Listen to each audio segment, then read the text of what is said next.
Hello Tubesters, it's Gav. Welcome to another one of my videos. Today I just fancied having a ramble as I clean a couple of these 40mm figures up. Obviously not this one. This is a part painted Perry miniature 40mm 95th rifles. He's coming along quite nicely actually. Sometimes painting dark green, it's like bleh. You know, it's like dark blue. You can't raise the colours too much. I mean, I sometimes see, again, it's personal preference, but you sometimes see them really brightly highlighted. You know, I think really when they were on campaign, they probably would have gone really dark. But obviously, this is a figure for the cabinet at 40mm or the tabletop if you're going to skirmish game them, and they really needs, you've got to put some highlights in. It'd just be, you know, it'd just be a dark blob otherwise. But on this guy, I don't think I can get in any closer. My camera's way up in the air, teetering on the thing. But if you can see, I mean, this wasn't actually supposed to be part of this part of this video, but I said it's a ramble. The gaiters, they've not had any dust on them yet. That's how I've put some canvas in, sorry, into the different blacks in NATO black. That was, by the way, just to give it a more faded look. I put some khaki in and built it up until I put literally pure khaki but watered down on the raised areas, and they'll obviously be faded out yet again when I do some weathering on them. He's got a patch to go on his leg there, so the left side as you're looking at it, I think. I've been working on weathering or chipping out the leather on most of the leather parts of the equipment. Problem is the camera wants to focus on my grotty mat. I might actually have to put a piece of paper under there, I think. We're going to do a lot of filing in a minute, so it'll just be a whole heap of shiny metal, but that's how bad, all these lumps, that's all glue. I used to try and scrape it off. I've just given up now. It's, as I say, it's like a relief map of Europe. There's the Alps, there's the Dolomites. Yeah, anyway. But yeah, as you can see, I've used different colours in there, orange, brown, not orange browns. That's the orange, not the what's it called? Red brown, I believe, of the German camouflage on German vehicles in World War II, and then I've added lighter different colours in there. It originally had a blue-black base coat on to give it that shine of well, not so much shine because obviously it's a well beat up cartridge box. Now I know these guys looked after their equipment a lot of the time. Again, it's just adding that extra to a figure. Whether it's absolutely historically accurate that they were that smashed up, you know, is debatable. But I did clear on this guy, cleared away. There's a whole, this is actually just one chunk of metal to his leg. You'll have to drill that out, chain drill it out, and then hack it out with whatever scalpels and that you've got afterwards. And again, I've given that worn edges look to the leather. Canteen hasn't been done yet. It was on a base coat. If you haven't seen any of my other ones on this, it was on a base coat of grey with black put into the recesses with my airbrush. This is lacquer paint, and then a white over the top. Everybody will shout it, you know, Zenithal. Well, Zenithal, as far as I read it, and again this is only me, that's what Zenithal's about. It's about the light hitting your figure. All this is, when you're going round your figure, putting darker areas in, that's pre-shading as far as I'm concerned, and that's what I've done there. So you're putting a shade in to alter the colour of your paint that's going on top. If your paint's thin enough and you've pre-shaded with your blacks, and you don't have to use an airbrush to do that. You'll see me on my busts. I'm going to be doing a new bust hopefully in the next month or so. I will use a paintbrush for that. It's what's called sketching. Is the other way. Pre-shading, sketching, to me, it's almost the same thing. You're putting your colours, your darks into, you know, the very dark areas. You're putting mid-tones into, then you put your light tones on. If that's how I work it anyway. I put my darks in, I put my my highest highlights in roughly. I mean, these will change as I'm working on a figure. This is more for obviously larger figures, more than, although this is a 40mm figure. And then I put my mid-tones in between. But again, this was like, this is the older style backpack before they had that horrible one with the boards and the soldiers all hated. This is the more comfortable one. Again, I've gone to town a bit, chipping up the leather straps and that. I may tone some of them in. They're looking brighter than they are because I've got about 3 lights on them. So they do fade in a bit when you're looking at the figure under not such a amount of light. The shako I've given a real gungy look. That's not dust. That's just where the wear and tear on the is it like a felt fabric,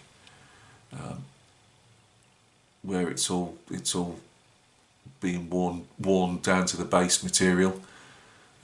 The peak of the shako would be leather, and I've done that again, really worn at the edges. This guy's really he's really been in the wars, literally. The green's more or less how I want it. Again, I never say it completely, because when I finish when the figure I believe is everything's covered in paint, I'll go back and work certain areas I want that I'm not happy with, even on a dare I say, even on like a 13mm Warlord Epic figure. But obviously these guys need more. I've done the leather sling again, we've got a bit of wear on there. Some of them I may tone down later on. I might put a slight paint wash over them just to blend them in very slightly. The wood on the Baker rifle is still a work in progress. I've put some bright highlights underneath, and I've on a red brown type of mix, and I've put some golden brown as a high. That's the highlight underneath, and then I've put the same red brown that I've used for the base leather areas that's worn away on the leather. I've put that as I put more water to it and made it as a more or less a wash over the top, and then I'll put some more colours in on that. I'll say it's not a painting video. This I'm actually going to be hacking out pieces of metal on a couple of the other 2 figures I've got, but I just thought I'd got this guy here, so I'd show you what it's work in progress type of thing. I'm going to give this guy blonde hair. The roll on the back will be probably like a I don't want it to be the same as the bread bag, but it'll be like a browny grey, if that makes sense.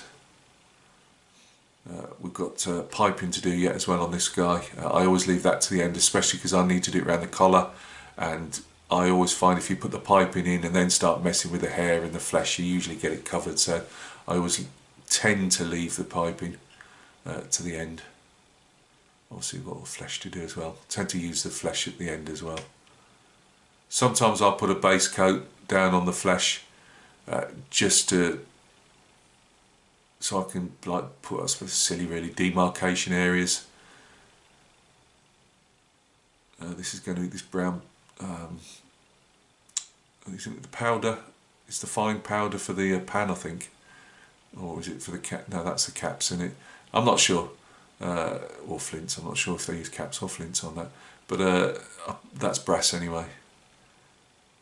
The bread bag's done. You can't really see it here, but I've done the dot effect. Stipple effect was the word I was after. Trouser seam there's supposed to be there, by the way. It's not a line that's been left. But I will put some, again, when I've done the canteen, I might put some shadow areas in there and things. So yeah, that's our 95th rifle. So let's. I'm going to have to find a way of charging this camera up in a minute. So what I've got. Let's get back out a bit, Gav. Sorry, this isn't automatic. You know, one of them press things. I have to manipulate it. This is, I wrote on here, French Voltigeur in habit with a covered shako.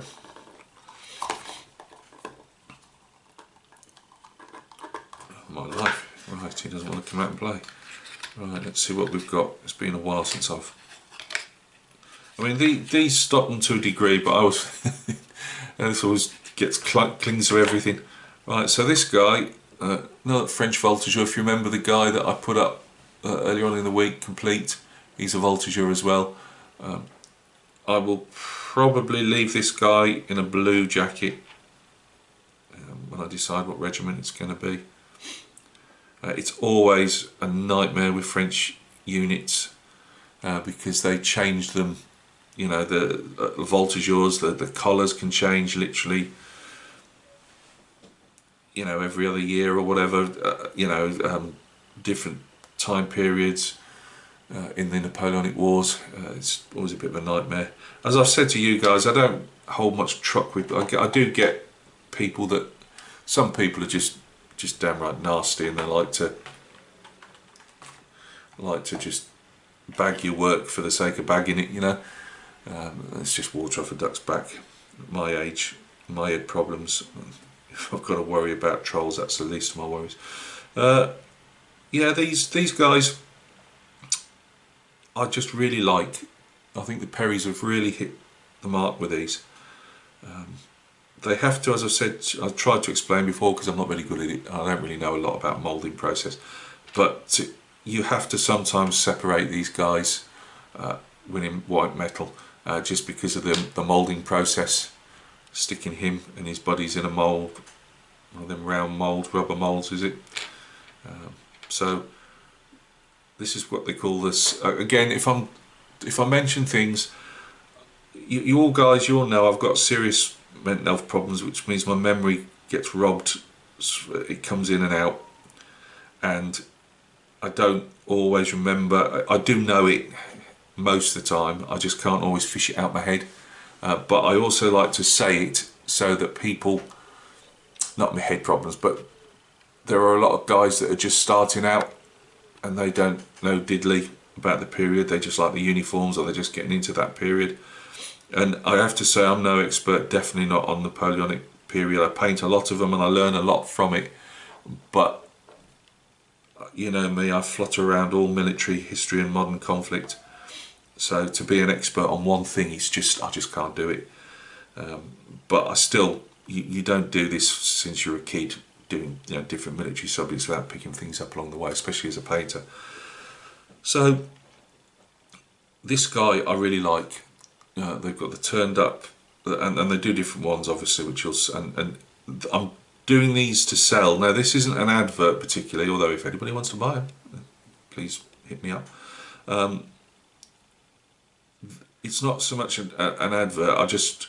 What I'm saying is, I'd hope if I can sell them, I'll be painting a lot more, just because I really enjoy, I enjoy the Peninsular period as well as because obviously those Brits, Portuguese and the Spanish, and obviously the French and the Germans. Well, all right then. Anybody really in Europe was involved there. But I'm also doing my own 18mm Jana Alstad project as well. But this is a different change. As I say, I don't think I'll do another white uniform on this guy as I did with the first one. I don't intend to keep them as I say myself, and I'm doing them more that people can always put them in, rather than you can skirmish game them obviously, but I do them just as well that people can just stick in a cabinet. I'm not saying they're absolutely top notch, because they're not, but they're good enough to, I think, to put in a cabinet for people to have a look at. So you've got different. I want to do different, you know, different uniforms as I go.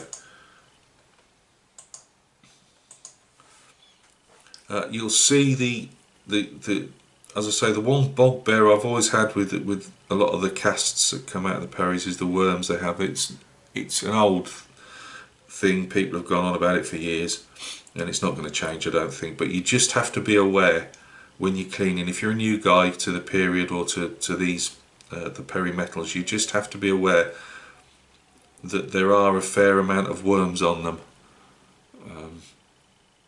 To be straight, the two that I cleaned up and painted so far, they didn't. They probably had 3 or 4, but I'm just pointing it out. You just have to keep an eye on them because they'll bite you in the bum later on. The times I've primed a figure and found another couple, and then I've gone painting and found another one, and it's the painting. Once you've gone into the painting process and you've got to hack off a piece of worm and then re-prime it, because there's no point just putting your paint back over the shiny piece of metal, because it'll probably just flake off even under varnish, especially if they're being gamed. And also what I find with these guys is you can be quite, they're not, I never know what to say, like you could almost call them fissures sometimes and dents in the metal. Now I often would incorporate, like this guy here, I believe that's probably a tear in the fabric, as in it's meant to be there, but even some of the little dings I'll leave in and make a feature of you know, the torn trousers type of thing, or torn jacket. Other times I'll file them out. It just depends, it's up to you. You'll always get your mould lines. That's whether it's metal, plastic, you know, it's in a mould, so you will get mould lines, so you'll need to file them out. But these are the, can you see that up there? That's a little worm sticking up, so that's got to come off. But they're what I call the worms, and quite a few other people do, casting worms. We've got a longer one, which obviously looks like a worm there, on the cartridge box. I'm just trying to have a look with my glasses. This is a couple of feet, well, a foot or so away from me than I'd normally work. I'm just having a look, so I'm keeping an eye on the camera at the same time. Can't see any more on this guy. So this, it varies, to be honest, I suppose, on the complexity of the mould, really, how much of these worms are left behind when they remove them from the mould.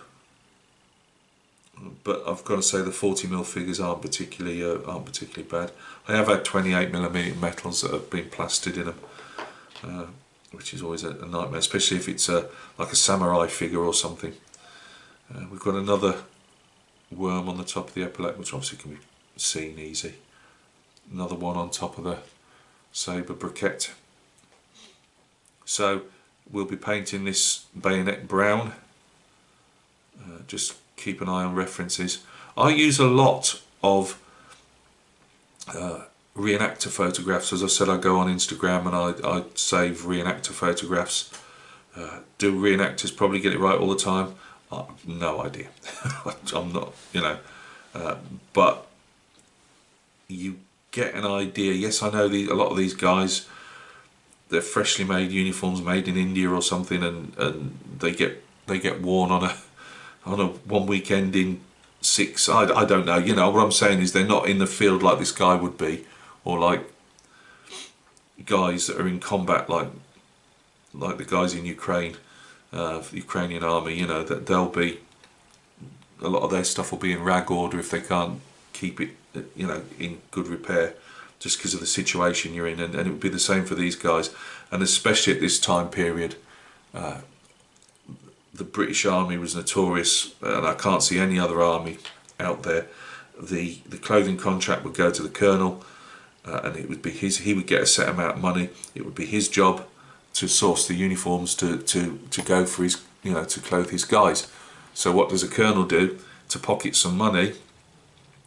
He goes to obviously the cheapest, because he gets to keep that money, and he will go to the cheapest boot maker, cheapest trouser maker. You get the idea. And of course, cheap doesn't mean good a lot of the time. And you know, British boots used to just fall apart on campaign within a few months of them, a couple of months being them worn, and the same with everything else. You know, seams would split on jackets, you name it. So I'm just going to, now before I start this guy, I'm going to actually see if I can rig the power up to the camera, because we're going to lose battery in a minute and I don't have a spare battery for this camera. Now, this is a cheapish, when I say cheapish, it was, to me nothing's cheap, but it's a 100, it was 160 quid camera or something. The last one went after about 4 years. It's not brilliant, but it's all I can afford, so I prefer this type of camera than one of these you know, the cameras they stick on the computers type of stuff, and it's on a tripod precariously over my workbench, which is why everything else has been painted and everything has been shifted, because it does have the habit of going timber over my desk occasionally. Right, I'll be back in a second and we'll get some filing done. When I can find. Oh, come on, Gav, how many times do you use this thing and you can't turn it off? Right guys, one lunch break, one bit of a worn out bit of paper that I've used before for painting, but I'm just thinking the paint on camera, the camera might not keep focusing on all the background clutter, hopefully. So let's get this little guy looking a bit bigger under the magnification.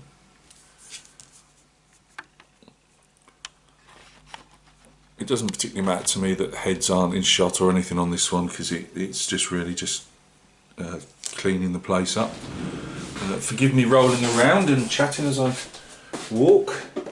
As I say, this is like an impromptu ramble, and I have forgotten to take out a couple of the bits that I use. I think that's everything I use for now.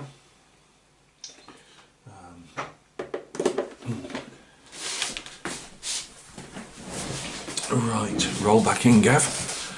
So the things you'll need for cleaning this guy up. Again, I'm not teaching anybody to suck eggs. This is my way. I know 85–90% of you do this already. So it's of no interest whatsoever. As I say, it's just a bit of company for me, chat along as I go, and maybe for anybody out there that's feeling a bit, you know, lonely, or just wants to have something to listen to as they're working on their projects. It might just do the job. So what we'll need, let's get back to it again. First of all, strong British brew. Yes, that's my tea, and hopefully for all the people that hate tea slurping out there, there you go. Ever since that guy made that comment all them years ago, I always try and get a slurping. It sticks with me. Right, I use, let's get these out of the way for a second. Swan Morton, as a lot of you guys do. If you don't know Swan Morton, they're scalpels, rather than obviously the X-Acto knives.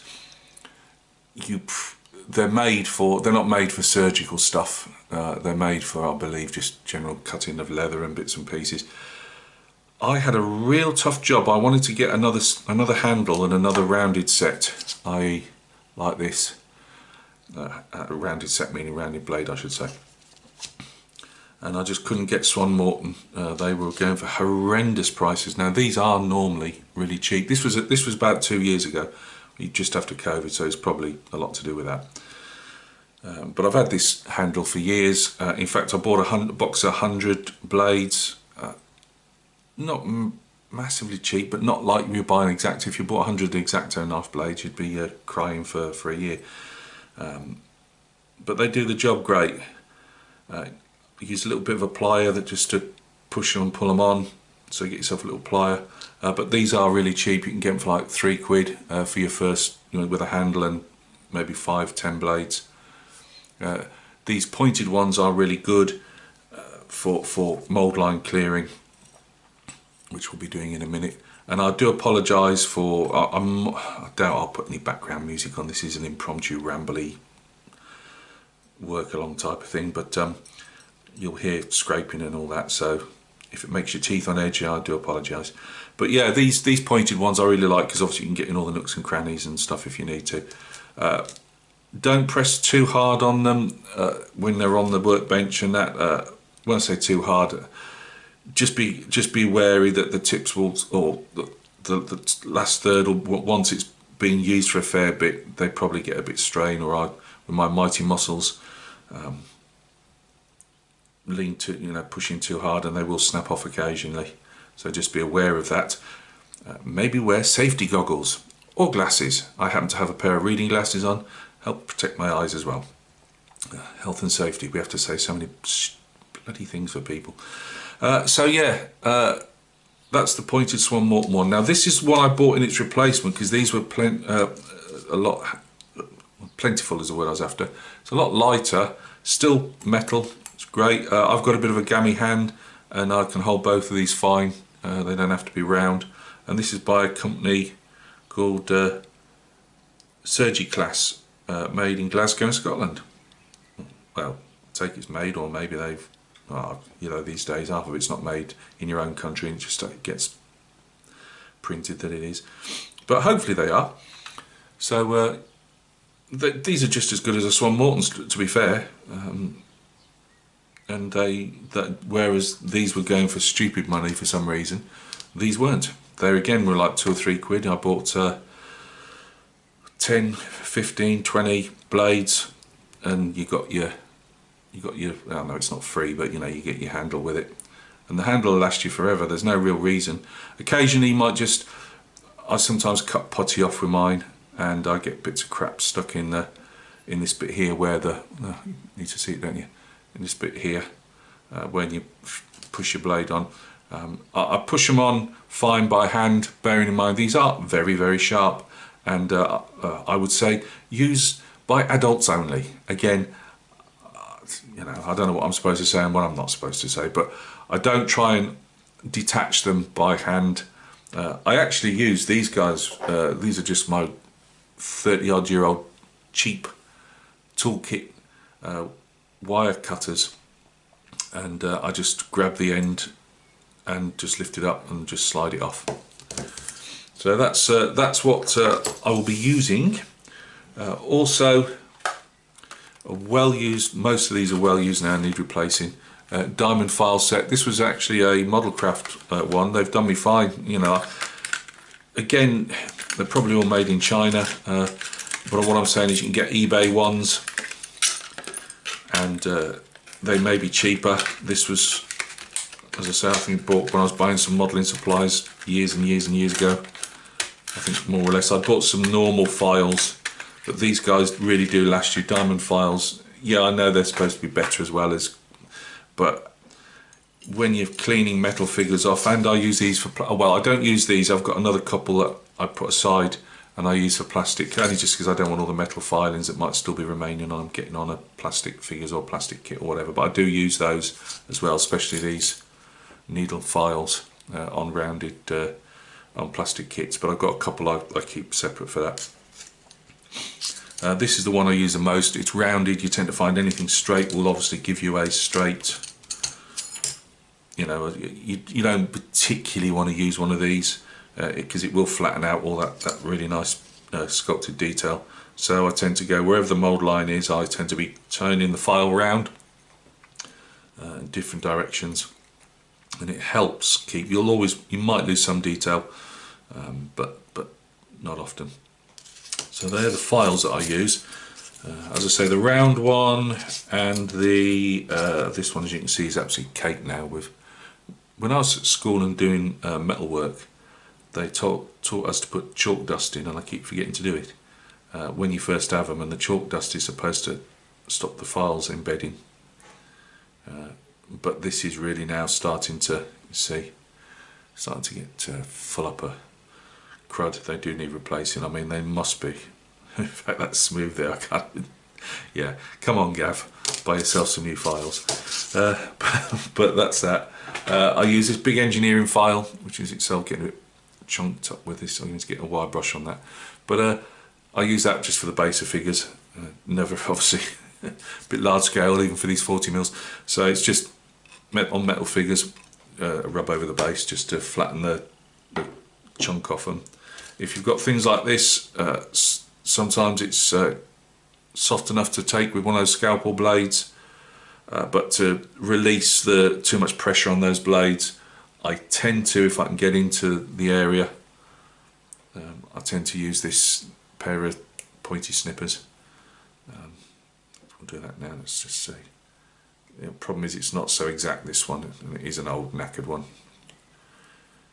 But been with me a long time, good old friend this one. So yeah, leave a piece on the end there, and we'll cut and file that away. I won't use, we're getting closer, Gav. I won't use that on this end of this sword scabbard, just because, unless it was really hard, thick, you know, metal, that it was really making these wobble a bit. And if you're doing that, then don't use those, because they'll only snap on you. Use something like this. In fact, actually, shall we? Let's just see. This is where I'm going to snip off the end of that scabbard now. So we'll go with the direction of the scabbard. Yeah, I mean, it crushes it more than it. I mean, it is. These are knackered. I mean, there's gaps all the way through them, and that I really do need to change that. I did buy a replacement for it, but it was so rubbish. I kept using this old one. So we'll clean those off afterwards. Make sure we. Which is my want. I'll put them on my scruffy workbench with all the other crud I've got on there, and then lose them. Occasionally, I won't get the Dremel out. You know what a Dremel or a power tool is. You know, one of the smaller ones. I use obviously these type of things. I use the normal standard, more heavy duty drills. I will use a pin vise.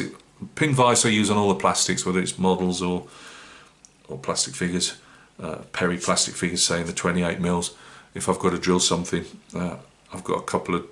This is I think it's a 1 mil drill, and I might go down a size. I tend not to go up a size on that because this pin vise won't take it.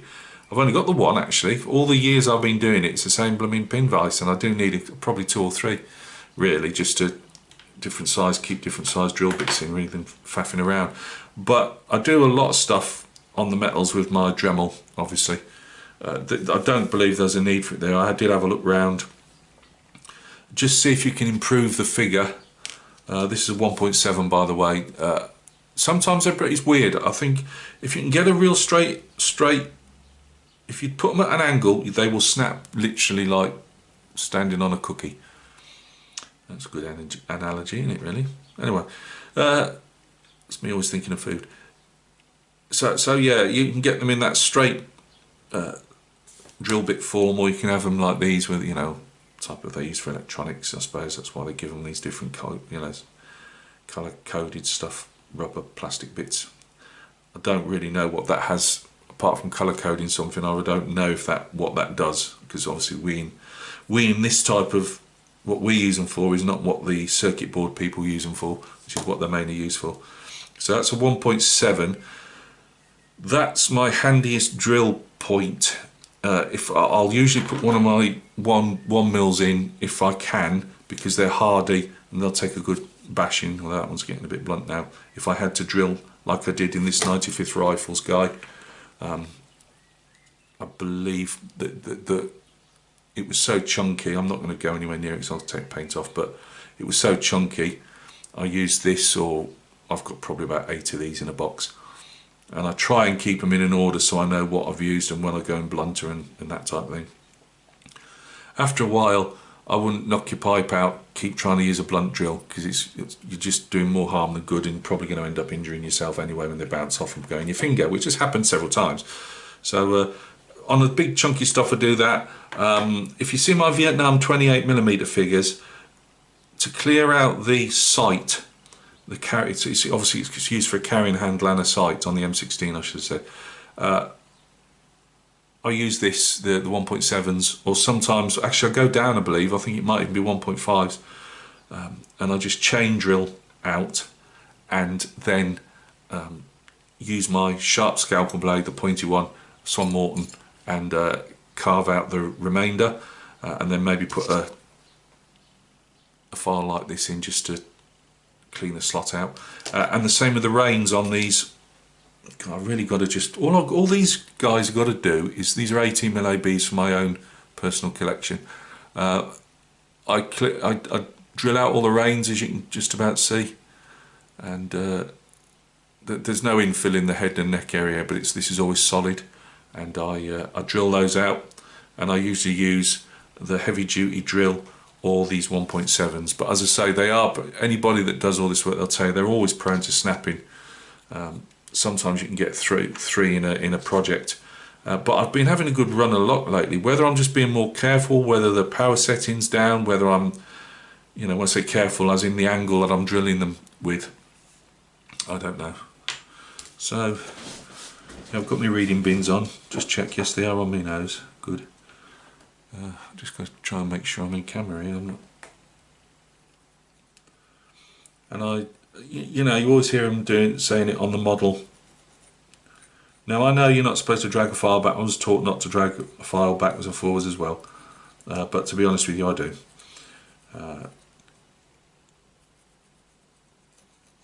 Because I tend to find then I'm just gliding or sometimes I'll do that, but I then start leaving the mould line, if that makes sense. I'm not trying to get a couple of mil of material away, we're just trying to find a mould line.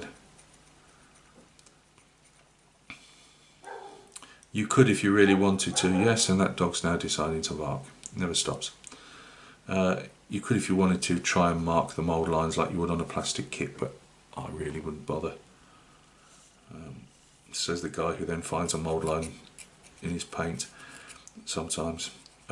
You can, if you're very careful, I've said it before, depending on what mould line you've left behind, especially the faint ones. I find the Empress miniatures, like those World War II ones I did, they had very fine mould lines. They're a bit of a nightmare, really. Again, when I say nightmare, I'm not dissing the figure. I've waxed lyrical over them figures. Hey, that's a big word. You'd think I'd gone to college, wouldn't you? No, I didn't. I know, you're saying, yes, we've seen your spelling, Gav. We know you didn't. It was a nightmare only because I'll say all these figures have to have mould lines. There's no, as far as I'm aware, there's no way you can get around it. But they were so fine, I was missing some and having to go back and curse myself and find them.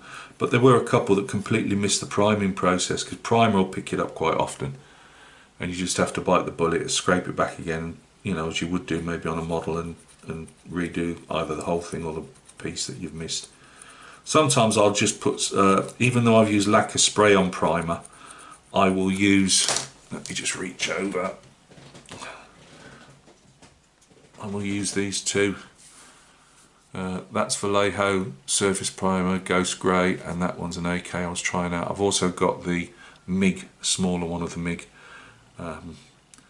Takes a lot of coverage on both. The MIG and the AK black primer, it takes a bit of coverage, but sometimes I like to prime in black, it just depends. I'm going to take I think I was going to take what was I going to take a chance on and put this through in the airbrush? No idea. Don't know if it's on the Jeep or what, but I was going to give a go at using the black primer through the airbrush, which you cannot do with this Vallejo stuff because it literally just gums your airbrush up in seconds. And I know I'm not some top range modeler. What I try and do, I might bounce around on this one because I'm talking and I'll lose my train of thought, but if you see another mould line or this worm, I honestly would leave it while you're working on the one area. What I do as well, plastic figures more than metal, but not only do you clean where the coattails come over the leg here, but sometimes on the plastic figures I'll dig out this is like periplastics when I paint them. It's only the mould, again it's nothing to do with them, it's just obviously they're plastic and you just get a bit more definition by sometimes getting your file like this, pointy file in there, or getting a scalpel even and then pointy file and just making a deeper channel underneath, give you a better, bit more definition. Metal figures you tend not to have to do it. As I say, what you get sometimes on these Perry figures, it's just the casting. As I say, fantastic sculpted figures, but sometimes the casting isn't always the best, although against those warlord figures they'd win a gold medal. Can you see that there? You could leave it in. I don't know why that happens, but you will get these. See, now I've just broke my own rules there. Instead of I went across, so you're already destroying some of the definition on the folds of the fabric. So if you can, this is because I'm doing things under camera, if you can, try and go with the folds of the fabric if you can, because all you're doing then is at least enhancing that area rather than taking it back to flatness.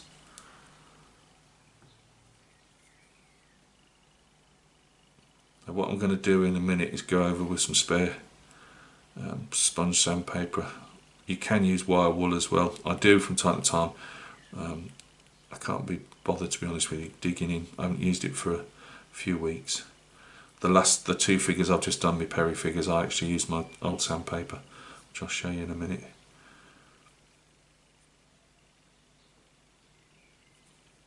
Because as I say, that another thing you do occasionally get in these are pits in the little pitting marks in the metal.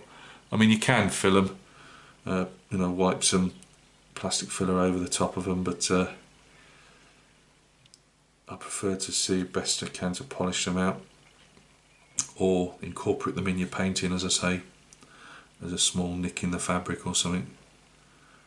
I mean, on a 28mm figure, because you'll get them on 28s as well, it's a bit overkill that. but on these 40mm figures, you're getting into display figure territory now with these. Yes, they are gaming pieces still. I mean, these are for skirmish gaming, but they make really nice presentation pieces in the cabinet. I put 30mm wooden MDF bases from War Bases. That's where I get my bases from. Again, anybody that I mention in this, I've got no ties to them whatsoever. I buy all my own bits and pieces from them. But as I've always said, I don't mind slagging off a company if the, you know, poor service or poor materials, you know, whatever it is you've got, but always big a company up when they do the opposite. And I've had nothing but great service from War Bases over the years. They're based up in Scotland.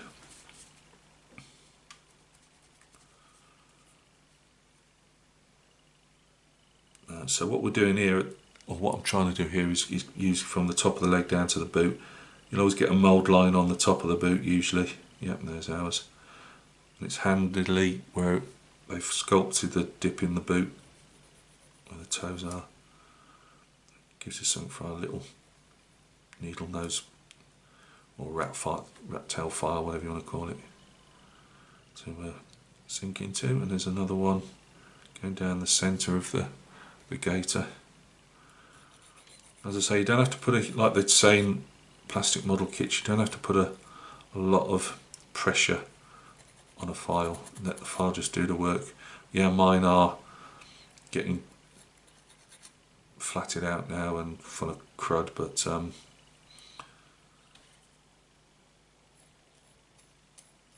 just let that file do the work rather than, because otherwise, especially on these metal figures, aren't that, you know, they're not soft, but they're not, you know, they're not iron hard, and you'll soon be filing great chunks out. But use your file like this to add to what's been sculpted, if that makes sense. So again, where you've got a dip in the toe there, don't go mad. You've got the gate. Feel where the gaiter joins the toe. There we are. And rather than go to the tip of the boot and go, you know, so it's flat, just use you can still file that mould line away, but following the contours, so you're not doing too much damage to the figure. Now on the Perry figures, I like to usually put or often put a seam line where the material would have been sewn together. Doesn't look like they've done it on this one. Call me a liar, Gav.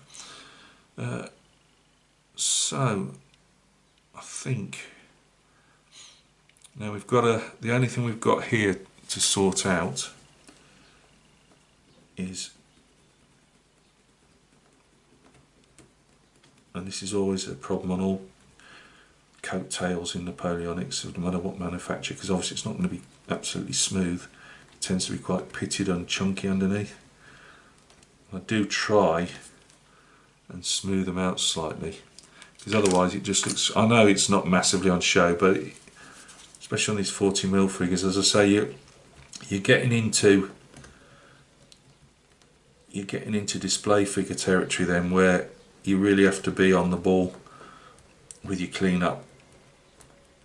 And I've got to say, clean up is not my best suit, if anything is in life, but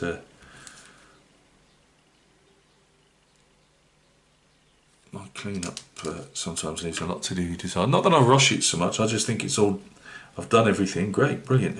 You know, and you start laying paint down and you think, oh bloody hell. Sometimes you just got to live with it and go with it, and other times you say to yourself, oh, he's in the background. Unfortunately, these are all freestanding. Yeah, what was I saying? Yeah, I completely went off again. Yeah, I use wall bases. I put these on 30mm wooden bases. So there's, obviously you've seen this guy already, but where are we? There's your 30mm. That'll have putty put over. I like to put putty over it. It keeps the, he's super glued down.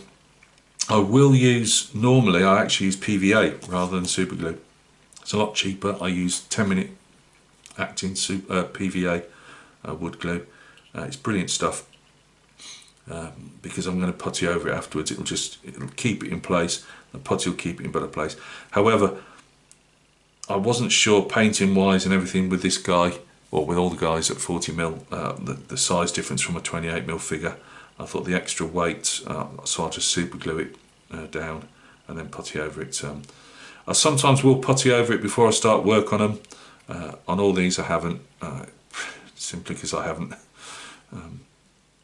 But I've used the 2mm thickness. I was wondering after I was looking at that first figure I'd done whether I should have used the are they 1mm or 2mm? I can't remember. But the next thickness up.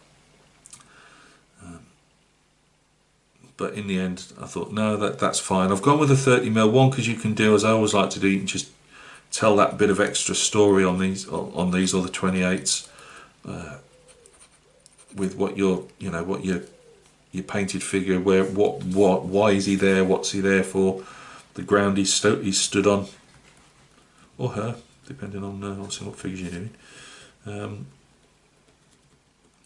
But particularly these 40mm ones, if they're going to be used for skirmish gaming, I just think that they might be a bit top heavy from time to time, so you can, the wider the base, obviously the chances of them falling over are less. Right, I believe we've got this guy done, as in the trousers. Might be wrong, probably will be when I look at it later on. So what I use, let me get my scissors. I use these offcuts. I get these offcuts from, let me a bit. Right, I use these offcuts I get off eBay. You know, you get 20 or 50 or whatever. Sanding pads, offcuts from clearance factory things. I don't know. You know, you just put sanding pads in, or offcut sanding pads. You know, and these type of things come up, and I use them on my plastic figures. I use them on my metal figures. They cut really easy. They look like they've been in a factory for ages because they are all quite gungy. British Army word for dirty. They're fairly gungy, but they work. They do well now. So I'd normally clean a specialist figure this size. I'd polish them up with steel wool. I'm not bothering with the steel wool today, and to be honest with you, the little bits get everywhere and that. We're not after to massively sand away anything really. I just like to give things a bit of a polish up, and then I'll go back if I see any particular, especially in these, as I say, these Perrys tend to have they're not cracks. I'd be wrong to say they're cracks because they're not.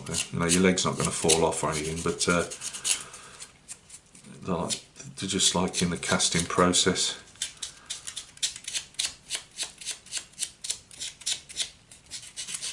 Obviously, if you're going to use steel wool, you'll get an even shinier figure.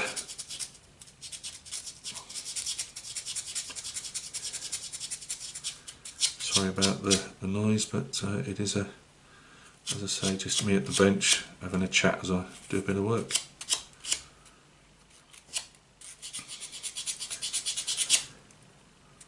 Got a bit of pitching in that one still. Again, we're going with our fabric.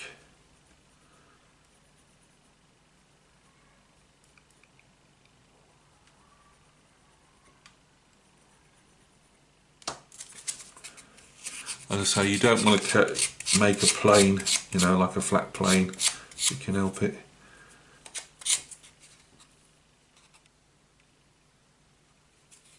Some of the bits, you know, some of the places you're not going to get a great buff up to, just because there are obviously lots of raised bits and whatever. I say this isn't massively necessary, but you can see how long it's taking. And for the price I paid for these, which is about £5 for 30 odd pieces I believe, and they've lasted me 2 years, and I've still got probably about another 6 months to a year worth of them yet. It says 1500 to 1200, so quite high on the sanding scale type of thing, as in not too gritty. And as they wear, I just put them to one side. I mean, it's like George from the that Mofo Damon channel. George is in Greece, fantastic modeller, but he was showing his his brushes that they get downgraded with each as they get worse. They get moved on to a different, you know, basing, mixing paint, mixing glue, well, you know, whatever. And I said to him in a comment, you know, my brushes aren't dead until I tell them they are. And it's the same with sandpaper. I mean, obviously you need it to do a job. There is no point just sanding away whatever you're sanding if it's not doing the job you want it to. But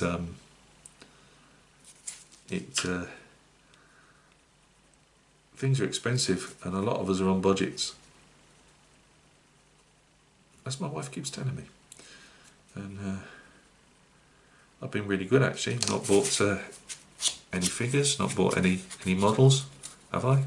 No, I'm still waiting for that Airfix ferret to come in. Airfix, get your fingers out your behinds and get those blooming get those ferrets out. Well, the scale model shop's got my ferret because I bought it from them, but 1 in 35 scale ferret. Oh, my dreams are answered.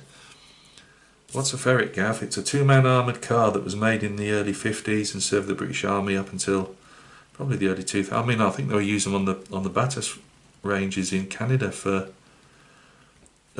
range vehicles for even longer. I might be wrong, but yeah, I wouldn't want to have crewed one. one RPG would have knocked it out in short order, I believe.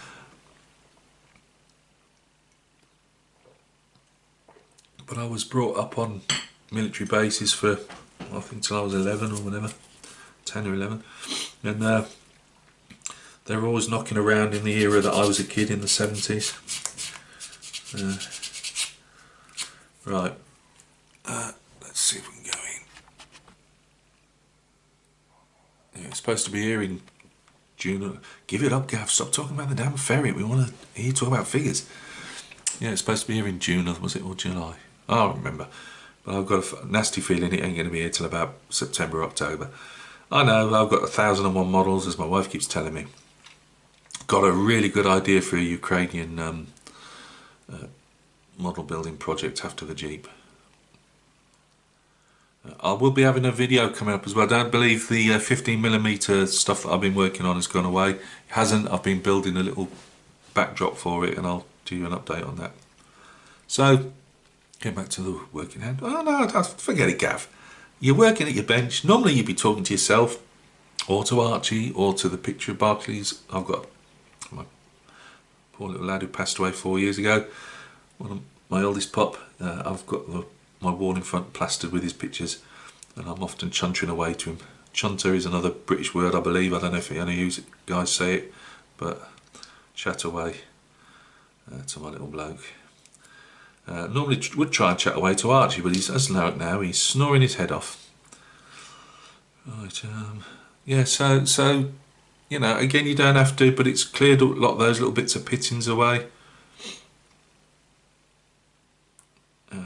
I do it a fair bit with my AB 18mm now. Obviously, I have to cut the sanding paper down a bit. And I'll also sometimes as well stick this on a cocktail stick, or another favourite one to stick it on. I'll stick it on a. I'll just use this as an example, but you know, I keep all my lolly sticks, and I stick some on there and use it as a, you know, as a more, you know, holder to do it, if that makes sense. But this stuff's great because it will contour, you know, which is brilliant, which is what you want it for.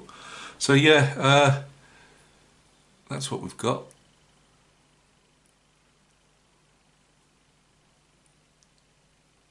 And we're going to work on the top in a minute.